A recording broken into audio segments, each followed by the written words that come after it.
Yeah, Matt Phillips here from One Chat Live, just in case the other one hasn't recorded at all.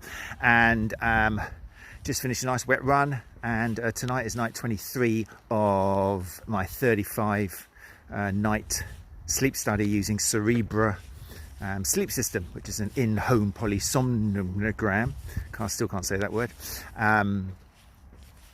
Which basically means that what it's doing is, rather than just checking my motion, maybe my heart rate, it's checking waves, and therefore it's able to interpret and analyze my actual sleep stages. Okay, so my REM, my non-REM, the 3 or 4 stages of non-REM, and it's therefore as close as you can get to going into a lab but sleeping in the comfort of your own bed.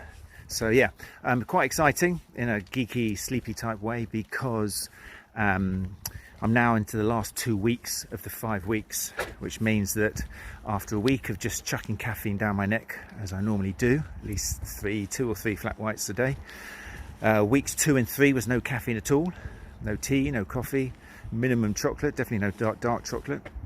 And then week 4 and 5 now, which I'm into, will be me caffeine free, because it takes about 2 weeks to get caffeine out of the system. And yeah, basically seeing how my sleep waves and patterns and quality and quantity are affected. And yeah, it's going to be cool. It's been a hard week. Half term was tricky. If anyone's got kids, then if you're in West Sussex anyway, then last week was half term, and that was tricky because basically 2 of my household got COVID.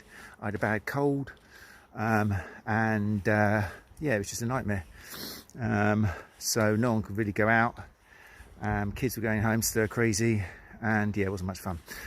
So that's kind of over now. We're COVID free, and I've got over my cold, so tonight's run felt good. So really positive start to the next 2 weeks. And doing, as I'm trying to do, just 3 runs a week. I'm keeping all the other factors kind of constant to really see whether now these 2 weeks the data collected by a contraption rather like this. This isn't, obviously, it's just a head torch because I've been running on the seafront. But this is basically what I go to sleep with, similar size, and it's got electrodes going to comparing the top of the eye muscle to the bottom of the eye muscle. That's how it's going to get your REM movement and REM stages. Also, an electrode going to sternocleidomastoid muscle on the back of my, just the side here, the neck muscle, compared to the mastoid bone, which is obviously no muscle, it's just a bone. And then electrodes as well on the forehead, and 2 going either side of the forehead. And yeah, getting a lot of information and data, which I can't wait to be told all about, and that's going to happen in April in the Sports Therapy Association podcast. So if you are free in April and you're into your sleep, then make sure you keep Tuesday nights free. We've got some great experts lined up every Tuesday in April, not just to look at my data, but just to really go into it. It's so fascinating, man. I mean, Jesus, if you want a new hobby, sorry, I'm blaspheming away if anyone here is religious, but if you've got some time, like any of you have got any time, but just read into sleep, man. It's just incredible. I'll tell you something in a second, which I just blew my mind when I read it. You might know it already if you're into your biology. Just saying hi to John Grindrod. Thanks for joining me. Hope you're well. Let me know in the comments, by the way, if anyone's watching because they've got their own sleep issues, then let me know. Liz Bailey obviously has got so many issues. I wonder if sleep is one of them. Hi Liz, how you doing?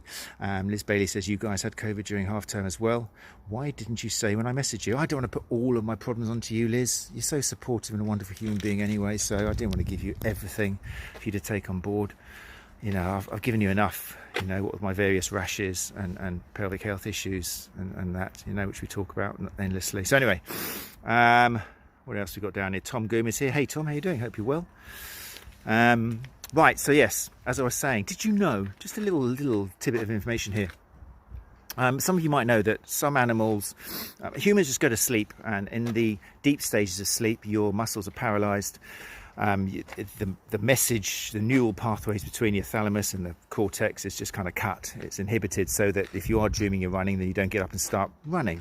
So obviously that's really important. If we're going to have our deep sleep, then we can't be acting out what we're dreaming and stuff. So in animals, of course, if there's a predator around, then they can't do that. They can't afford to just paralyze themselves. They've got to be alert. And what some animals do, especially, well, there's other reasons, but what animals do is they half of their brain sleeps at a time. I know, it's crazy, isn't it? So half of the brain goes to sleep whilst the other one's still alert and looking out for predators. That's the main reason. And then they kind of swap over. That's not enough. I'll give you something even more than that, okay? When you imagine, next time you see a line of birds on a telegraph kind of wire, you know, and there's kind of like 15 of them all lined up on the wire, imagine this. They may well be asleep, okay, except for the ones on the far left and the far right, okay? The one on the far left has kept the right side of his brain functioning because the right side of the brain controls the left side of all the senses and everything, and they're checking for any predators coming in from the left flank, okay? The bird at the other end on the right-hand side is keeping the left side of its brain functioning because he's checking out what's coming in on the right side of the flank in case there's any danger. I know, freaky, okay? So those birds on the end are checking out for danger while the ones in the middle have a nice little kip. Then, you know what the birds on the end do? After an hour or so, they flip round, so they turn from north to south or west to east, and then the other part of the brain swaps over. So the other half of the brain has a little nap, whilst the other brain is now functioning to keep an eye on the direction. Isn't that just crazy? I know, just that is why I'm just geeking out on sleep at the moment. That alone is enough for me to do a 35 nights of going to sleep with one of these kind of things on my head. This isn't one, by the way, but yeah.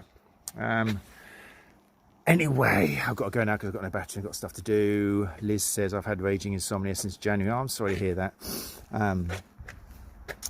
Yeah, it's people joining me on this journey. Sleep is the next big thing. Like 10 years ago, I was joining people like Ian Griffiths and Simon Bartold and even Tom Goom and people like that. We were kind of talking about overpronation and how it's not a thing, and people were getting angry and shoe shops were threatening us and Nick Rivet wouldn't talk to us and all these sort of things.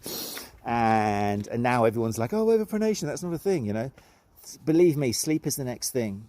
Okay, sleep in 10 years' time, everyone will be going, oh, well, the question is, you know, your sleep and your sleep stages, and you need this and that. It'll be the next big thing. We're kind of talking about it now with wearables and how much you turn over, but it's not really looking at quality of sleep because it's not looking at the stages of sleep. All you're doing is measuring your quantity, you know. So things like I'm trying out, I'm really excited because there's so much now which is so exciting. We're starting to understand sleep. We're starting to understand how responsible it is for so many systemic diseases, cardiovascular, diabetes. So much is to do with sleep because the power of sleep really is the rejuvenating physically and mentally, the sorting everything out, the reconstruction, the plastic stage and if you're not getting that sleep, then you're not rejuvenating. So there's links therefore to systemic disease, to Alzheimer's, to just poor quality of life, and it's a huge thing.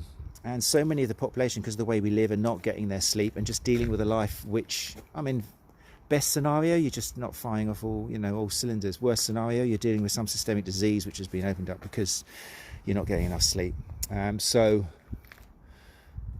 yeah. But how many times does a doctor hand out, you need to have more sleep, you need to improve the quality of sleep, you need to do this, you need these glasses, you need to stop doing this? It doesn't happen, does it? It's all pill, pill, pill.